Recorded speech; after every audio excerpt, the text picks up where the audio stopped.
O'zbekistonda shunchalik ko'pmi bepushtlik uchraydi? O'zbekistonda ko'p deyolmayman. Mana butun dunyo sog'liqni saqlash vazirligidan oladigan bo'lsak, taxminan 15% deyiladi. Ya'ni 100 ta juftlik bo'lsa, yangi juftlik, ya'ni endi turmushga qurdi, shundan 15 tasida bepushtlik bo'lish ehtimoli bo'ladi. Ehtimol bu son oshishi mumkin nima hisobiga? Ekologiya hisobiga, hayot turmush tarzimiz hisobiga. Hayot turmush tarzini harakatimiz kamroq. Mashinada yuramiz. Mana siz ham mana mashinada keldik hozir. Yoshlarimiz ham taksida yuradi, metroda yuradi, boshqa. Harakatimiz kamaydi. Ikkinchidan, sog'lom ovqatlanish, ya'ni har kun ratsionimizda tez hazm bo'ladigan uglevodlar ko'p.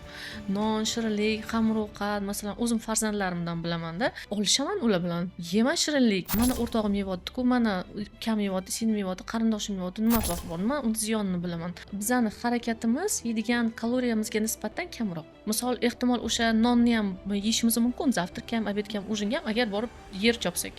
Yer chopmaymiz, hech bo'lmasa borib sport zalga qatnasak, ya'ni o'sha kaloriyani chiqarib yuborsak-da. Lekin unaqa qilmaymiz. Shuning uchun bizani harakatimiz kamaygani hisobiga, ratsionimizda tez hazm bo'ladigan uglevodlar o'sgani hisobiga insulin rezistentlik holatlari, yoshlarda преждевременное половое созревание deydi, yoshiga nisbatan voqliroq yetilishi holatlari, ovulyatsiya buzilishi qizlarda shu muammo bo'lishi mumkin.